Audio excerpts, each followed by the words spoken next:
Hello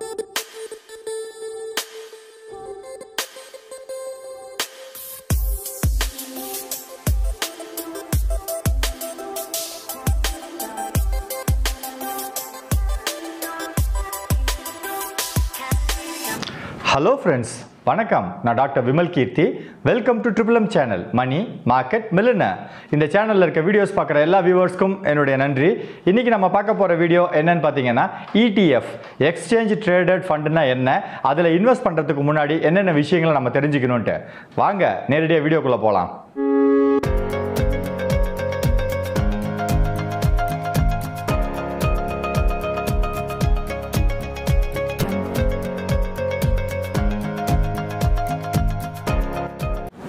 ETF அப்படிங்கிறது இந்தியாவில் 2001ஆம் ஆண்டு துவங்கப்பட்டது.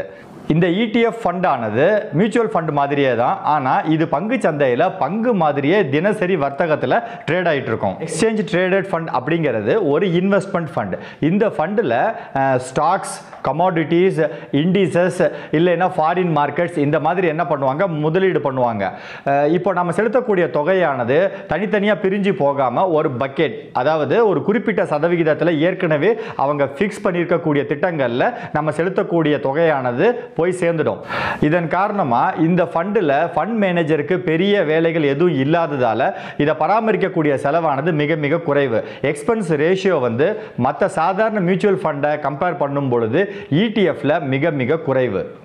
இந்த ETF ஆனது பங்கு சந்தையில் பங்குகள் வர்த்தகம் ஆகிற மாதிரியே இதுவும் வர்த்தகம் ஆகிட்டு இருக்கும். நாம் இதை வாங்கணும் அப்படின்னா தினசரி வர்த்தகத்தில் போய் உங்களுக்கு டிமேட் அக்கௌண்ட் இருந்ததுன்னா நீங்கள் போய் பை பண்ணிக்கலாம். வாங்கி வச்சதை உங்களுக்கு எப்போ தேவைப்படுதோ அப்போ வித்துட்டு வெளியில் வந்துடலாம். எக்ஸ்சேஞ்ச் ட்ரேடட் ஃபண்டினுடைய வகைகள் என்னன்னு தெரிஞ்சுக்கலாம். Bond ETF. பாண்ட் ETF அப்படிங்கிறது government bond, corporate bond, state bonds இது மாதிரி பாதுகாப்பான செக்யூரிட்டிஸில் இன்வெஸ்ட் பண்ணக்கூடிய ETF வந்து பாண்ட் ETF சொல்லுவாங்க. ரெண்டாவது இண்டஸ்ட்ரி ETF. இண்டஸ்ட்ரி ETF அப்படிங்கிறது என்னன்னா, பங்கு சந்தையில் நிறைய துறைகள் இருக்கு. Technology sector, construction sector, banking sector இந்த மாதிரி இருக்கு. அதற்கு பேர் தான் இண்டஸ்ட்ரி ETF சொல்லுவாங்க. Commodity ETF. இந்த ETF வந்து இப்போ பெரிய அளவில் ஃபேமஸ் ஆகிறதுக்கு முக்கியமான காரணமே நிறைய அட்வர்டைஸ்மெண்ட் பார்ப்போம், கோல்டு ETF அப்படின்ட்டு. கோல்டு ETF அப்படிங்கிறது கமோடிட்டி ETF வகையை சார்ந்தது.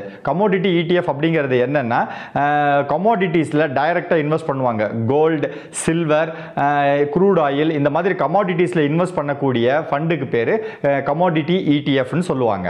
Currency ETF. ஃபாரின் கரன்சிஸில் கூட இந்த ETFல இன்வெஸ்ட் பண்ணுறதன் மூலிமா நம்ம அதிக அளவு லாபம் பார்க்க முடியும். கரன்சியில் இன்வெஸ்ட் பண்ணக்கூடிய ETFக்கு பேர் கரன்சி ETFs. இன்வெர்ஸ் ETFன்னு ஒரு வித்தியாசமான டைப் இருக்கு. பங்கு சந்தை திடீர்னு வீழ்ச்சி அடைஞ்சது அப்படின்னா அதை பயன்படுத்தி கூட நம்மளால லாபம் பார்க்க முடியும். அதற்கு பேர் தான் என்ன சொல்லுவாங்க, இன்வெர்ஸ் ETFம்பாங்க. ETFல இன்வெஸ்ட் பண்றதால என்னென்ன நன்மைகள்னு தெரிஞ்சுக்கலாம். முதல் நன்மை வந்து லோ காஸ்ட். ஏற்கனவே ஃபிக்ஸ் பண்ண பக்கெட், குறிப்பிட்ட சதவிகிதத்தில் இதில் தான் இன்வெஸ்ட் பண்ணணும்னு அவங்க ஃபிக்ஸ் பண்ணி வச்சிருப்பாங்க. நாம செலுத்தக்கூடிய தொகையை டைரக்டா அதிலேயே போய் முதலீடு பண்றதால ஃபண்ட் மேனேஜருக்கு எந்த பெரிய வேலையும் கிடையாது. அதனால மெயின்டெனன்ஸ் காஸ்ட், செலவினங்கள் ரொம்ப குறைவு. ரெண்டாவது லிக்விடிட்டி. நமக்கு எப்போ பணம் தேவைப்படுதோ அப்போ என்ன பண்ணலாம், இதை வந்து ஈஸியாக வித்துட்டு வெளியில் வந்துடலாம். அதே மாதிரி பையிங் அண்ட் செல்லிங் ஃப்ளெக்சிபிலிட்டி. இப்போ இன்னைக்கு வந்து கோல்டு ரேட் நல்லா இருக்கு அப்படின்னா இந்த ஒரு 6 மாத காலத்துக்கு கோல்டில் இன்வெஸ்ட் பண்ணலாம்.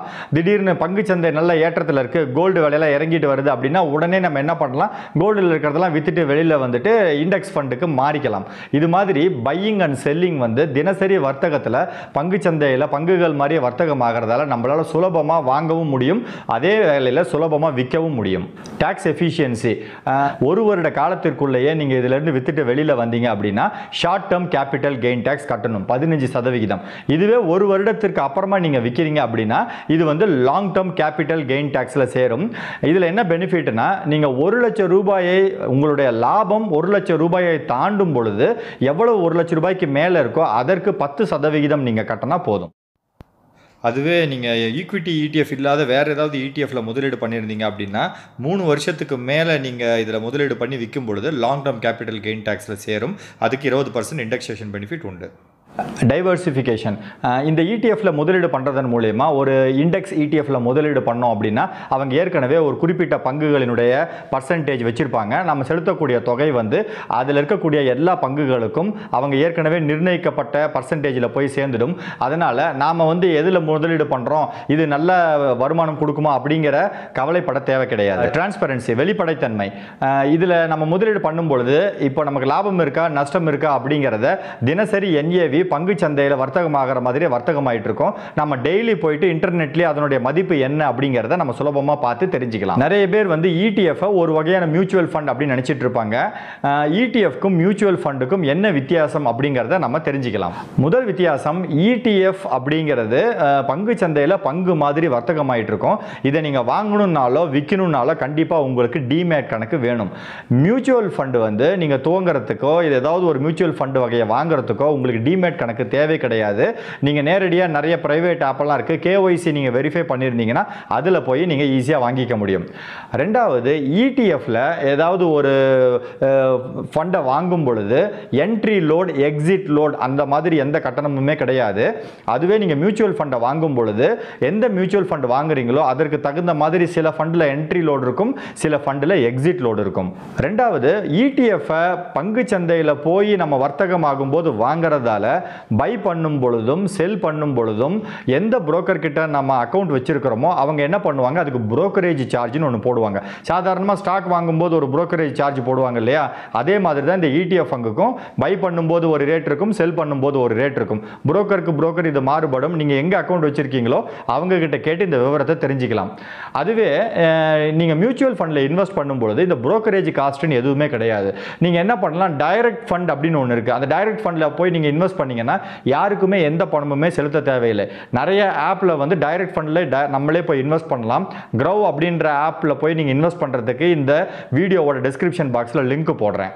அதே மாதிரி வருடத்திற்கு ஒரு முறை பராமரிப்பு கட்டணம் அப்படின்னு ETF எதுவுமே கிடையாது. அதே மியூச்சுவல் ஃபண்டில் எடுத்துக்கிட்டீங்க அப்படின்னா மெயின்டெனன்ஸ் சார்ஜ், அதுக்கப்புறம் ஹேண்ட்லிங் சார்ஜஸ் அப்படின்ட்டு சில சார்ஜஸ் எல்லாம் எக்ஸ்ட்ரா போட்டு அந்த NAV வேல்யூவில் கொஞ்சம் குறைச்சிடுவாங்க. ஃபண்ட் மேனேஜருக்கு பெரிய வேலை இல்லாததால் எக்ஸ்பென்ஸ் ரேஷியோ மிக மிக குறைவு. அதுவே மியூச்சுவல் ஃபண்டில் ஃபண்டுக்கு தகுந்த மாதிரி எக்ஸ்பென்ஸ் ரேஷியோ இருக்குது. ETF ஃபண்டில் எக்ஸ்பென்ஸ் ரேஷியோ சாதாரணமாக 0.5% அந்த அடிப்படையில் இருக்கும். ஆனால் நீங்கள் மியூச்சுவல் ஃபண்டில் இன்வெஸ்ட் பண்ணும்போது சில ஃபண்ட் வகைகளுக்கு 2% 2.5% வரைக்கும் கூட எக்ஸ்பென்ஸ் ரேஷியோ இருக்கிறதுக்கு வாய்ப்பு இருக்கு. ETFல இன்வெஸ்ட் பண்றதுக்கு முன்னாடி நம்ம கவனிக்க வேண்டிய விஷயங்கள் 3 இருக்கு. அது என்னன்னு தெரிஞ்சுக்கலாம். முதல் வகை வந்து லிக்விடிட்டி.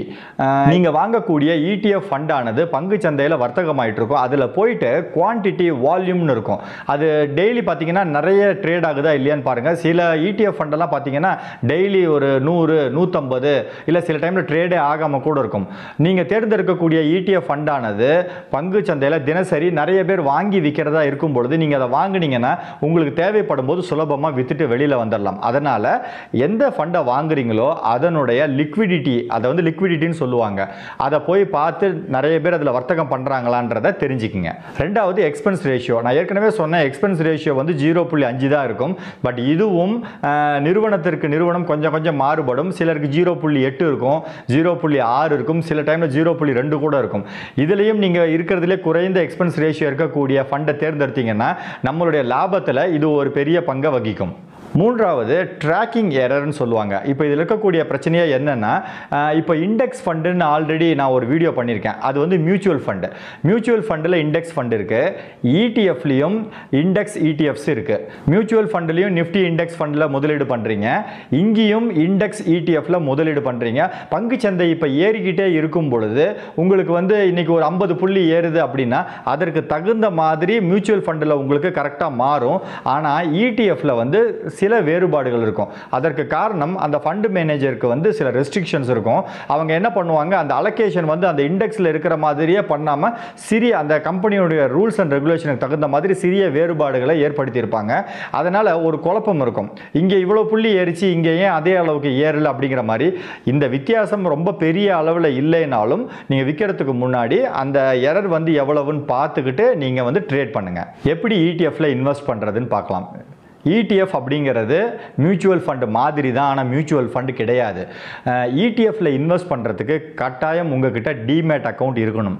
மியூச்சுவல் ஃபண்டில் இன்வெஸ்ட் பண்ணுறதுக்கு டிமேட் அக்கௌண்ட் தேவை கிடையாது. டிமேட் அக்கௌண்ட் இல்லாதவர்களுக்கு இந்த வீடியோவோட டிஸ்கிரிப்ஷன் பாக்ஸில் ஜெரோதாவோட லிங்க் கொடுக்குறேன். ஜெரோதாவில் நீங்கள் இன்வெஸ்ட் பண்ணுறதன் மூலயமா 10 நிமிஷத்துலேயே அக்கௌண்ட் ஓப்பன் பண்ணி ரொம்ப அட்வான்ஸான சார்ட்டிங் சாஃப்ட்வேரை வச்சு நீங்கள் வர்த்தகம் பண்ண முடியும். ETF ஃபண்டில் பெஸ்ட் 10 ஃபண்டு சொல்லுங்க அப்படின்னு கேட்டால் அது மாதிரி சொல்கிறதுக்கு வாய்ப்பு கிடையாது. ஏன்னா ETFல நிறைய செக்டர்ஸ் இருக்கு. நான் ஏற்கனவே சொன்ன மாதிரி இண்டெக்ஸ் செக்டர் இருக்கு, பாண்ட் செக்டர் இருக்கு, கரன்சி செக்டர் இருக்கு, கமோடிட்டி செக்டர் இருக்கு. இந்த மாதிரி செக்டர் வைஸ் வந்து சிறந்த பங்குகள் தனித்தனியா இருக்கு. நீங்க எப்பவுமே ETF சூஸ் பண்ணும்பொழுது என்ன பண்ணணும்னா, இப்போ ட்ரெண்டிங்ல எந்த செக்டர் வந்து நல்ல லாபத்தில் இருக்கோ அந்த ETFல போய் இன்வெஸ்ட் பண்ணணும். அது எப்போ நமக்கு ரிவர்ஸ் ஆக ஆரம்பிக்குதோ அப்போ அந்த ETFல இருந்து பணத்தை எடுத்துட்டு இன்னொரு செக்டருக்கு மாறணும்.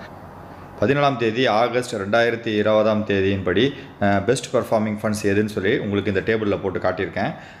இதில் பார்த்தீங்கன்னா ஃபஸ்ட் எடுத்த உடனே வந்து NASDAQ 100 ETF ஃபண்ட். இது வந்து ஃபாரின் மார்க்கெட்டில் இன்வெஸ்ட் பண்ணக்கூடிய ஃபண்டு. இது வந்து 1 இயரில் 54.88% ரிட்டர்ன்ஸ் கொடுத்துருக்கு. அடுத்தது வந்து கோல்டு ஃபண்ட்ஸ். நம்ம எல்லாருமே கோல்டு ஃபண்ட்ஸில் இன்வெஸ்ட் பண்ண ஆசைப்படுவோம். அதில் பார்த்தீங்கன்னா டாப்பில் இருக்கிறது Birla Sun Life gold ETF fund. 1 year return வந்து 32.65.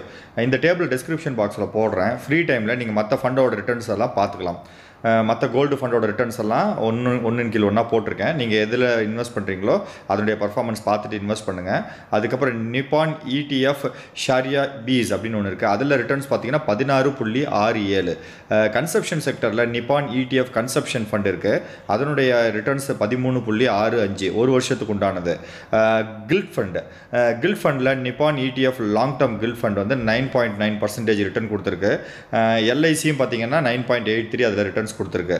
அதே மாதிரி அதுக்கு அடுத்த செக்டர் வந்து மிட் கேப் துறை எடுத்துக்கிட்டிங்கன்னா ICICI Prudential mid cap select ETF fund 8.41 அளவுக்கு ரிட்டர்ன்ஸ் கொடுத்துருக்கு. இப்போ இந்த மாதிரி ஒரு துறையிலையும் ETF ஃபண்ட்ஸ் இருக்குது. அதில் வந்து எது டாப் பர்ஃபார்மன்ஸு அப்படின்றத நான் இங்கே ஷேட் பண்ணி கூட காட்டியிருக்கேன்.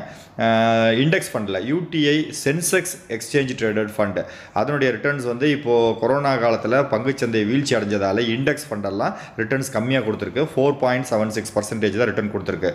அதே மாதிரி நீங்கள் இன்னும் கொஞ்சம் கீழே வந்து பார்த்தீங்கன்னா நிஃப்டி, என்னென்ன நிஃப்டி இண்டெக்ஸ் ஃபண்ட்ஸ் இருக்குது அதனுடைய லிஸ்ட்டும் இங்கே வரும்.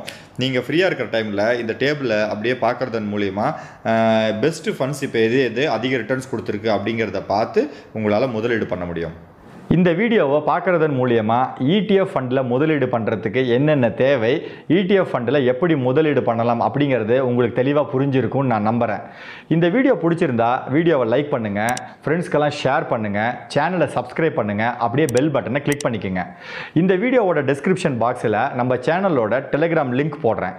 டெலிகிராம் சேனலை ஜாயின் பண்ணுறதன் மூலிமா உங்களுக்கு தினசரி அப்டேட்ஸ், நம்ம என்னென்ன வீடியோ போடுறோங்கிறது உங்களுக்கு கிடைக்கும்.